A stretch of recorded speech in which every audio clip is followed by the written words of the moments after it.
Director గారు, ఇది చాలా ముఖ్యమైనటువంటి అంశం.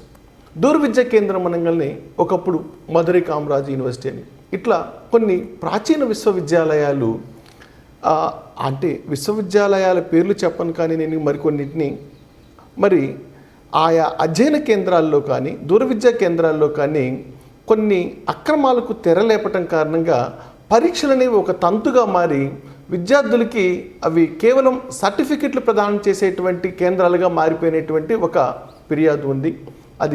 దాన్ని మీరు మన యూనివర్సిటీకి దాన్ని ఆపాదిస్తే మీరు దీని మీద ఇచ్చే వివరణ ఏమిటి? నేను కూడా మీడియాలో చాలాసార్లు ఈ విషయాన్ని గమనించడం జరిగింది. ఆచార్య నాగార్జున యూనివర్సిటీ స్టూడెంట్స్కి, వారి పేరెంట్స్కి, మరి దూర విద్యా కేంద్రాన్ని నిర్వహిస్తున్నటువంటి స్టడీ సెంటర్స్ వారికి, ఇతర స్టేక్ హోల్డర్స్కి ఒక ప్రత్యేకమైనటువంటి విన్నపం ఏంటి అంటే, మనం స్టడీ సెంటర్స్కి ఎగ్జామినేషన్ సెంటర్స్ ఇవ్వం. ఎక్కడైతే స్టడీ సెంటర్ ఉందో ఆ దగ్గరలో ఉన్నటువంటి మరొక కాలేజీని ఎగ్జామినేషన్ సెంటర్గా గుర్తించి అలాంటి సెంటర్స్కి మాత్రమే ఇస్తాం. ఆ సెంటర్స్ ఐడెంటిఫై చేయడానికి విశ్వవిద్యాలయం నుంచి ఒక 3-man కమిటీ వెళ్ళి అక్కడ ఉన్నటువంటి ఫెసిలిటీస్, ఒక ప్రొఫార్మా ద్వారా ఆ ఫెసిలిటీస్ని గమనించి అక్కడ సీసీ కెమెరాస్ కూడా ఖచ్చితంగా ఉండాలి. CC cameras. అదేవిధంగా అక్కడ ఉన్నటువంటి కాలేజీ ప్రిన్సిపాలే చీఫ్ సూపరింటెండెంట్గా ఉండటం అనేటువంటి జరుగుతుంది. ఆ సిట్టింగ్ అరేంజ్మెంట్స్ అంతా కూడా పక్కాగా యూనివర్సిటీకి పంపించినట్లయితే ఒక 5-man కమిటీ ఎగ్జామినేషన్ సెంటర్స్ అన్నిటిని కూడా రివ్యూ చేసి more or less 80 to 85% existing సెంటర్సే ఉంటాయి. ఒక 10 to 15% న్యూ సెంటర్స్ వస్తూ ఉంటాయి.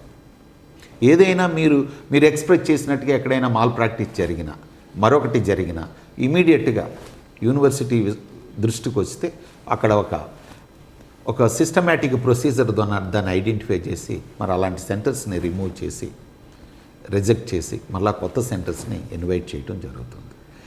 అదొకటి. రెండోది ఏంటంటే, మనకి ఒక సిస్టమేటిక్ మెకానిజం ఉంది. చీఫ్ సూపరింటెండెంట్ ఉంటారు, అదేవిధంగా యూనివర్సిటీ నుంచి వెళ్ళినటువంటి అబ్జర్వర్ ఉంటారు. వీరిద్దరి పర్యవేక్షణలో జరుగుతుంది. వీళ్ళిద్దరిని పర్యవేక్షించడానికి ఒక రీజనల్ కోఆర్డినేటరు, ఏ డిస్టిక్ ఆ డిస్టిక్ రీజనల్ కోఆర్డినేటర్ని యూనివర్సిటీ అపాయింట్ చేస్తుంది. ఈ ముగ్గురు కాకుండా ఒక ప్రత్యేకమైనటువంటి స్క్వాడ్స్ని డ్రాఫ్ట్ చేయటం జరుగుతుంది. ఎక్కడ ఏమాత్రం ఇలాంటిది ఉంది అని ఫార్మల్గా కానీ ఇన్ఫార్మల్గా కానీ సమాచారం విశ్వవిద్యాలయానికి చేరినా చేరకపోయినా ఇమీడియట్గా మరి ఆ స్క్వాడ్స్ని పర్యవేక్షణకు పంపించడం జరుగుతుంది. ఈ విధంగా ఒక సిస్టమేటిక్ మెకానిజం ద్వారా under the control of the coordinator of the examinations అన్నీ కూడా సిస్టమేటిక్గా మీరు గమనించినట్లయితే 2021 నుంచి ఇప్పటి వరకు కూడా ఎలాంటి గ్రీవెన్సెస్ లేకుండా, ఎవిడెన్స్ బేస్డ్ గ్రీవెన్సెస్ ఏమీ లేకుండా ఎంతో సిస్టమేటిక్గా నిర్వహించారు.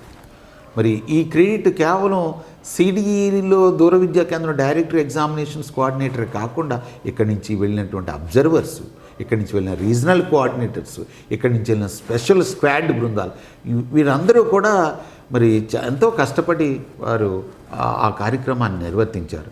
ఈ సందర్భంగా ఒక ప్రత్యేకమైనటువంటి ధన్యవాదాలు కూడా తెలియచేయాలి.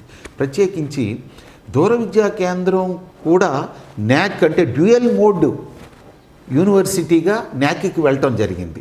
డ్యూయల్ మోడ్ పద్ధతిలో వెళ్ళినప్పుడు స్టూడెంట్ సాటిస్ఫాక్షన్ సర్వే ప్రాసెస్లో కానీ, మరొక ప్రాసెస్లో కానీ, ఐసిడి ఎనేబుల్డ్ సర్వీసెస్ ప్రాసెస్లో కానీ మరి ఈ అబ్జర్వర్సు, ఈ రీజనల్ కోఆర్డినేటర్స్, ఈ స్క్వాడ్స్ ఆ యొక్క దూర విద్యా కేంద్రాలని, ఎగ్జామినేషన్ సెంటర్స్ని ప్రత్యేకించి విజిట్ చేసి వారి యొక్క రెస్పాన్సెస్ అన్నింటిని కూడా టైంలో రప్పించి మరి సబ్మిట్ చేయటంలో 100% సక్సెస్ అయ్యి 100% స్కోర్ చేసింది దూర విద్యా కేంద్రము డ్యూయల్ మోడ్లో.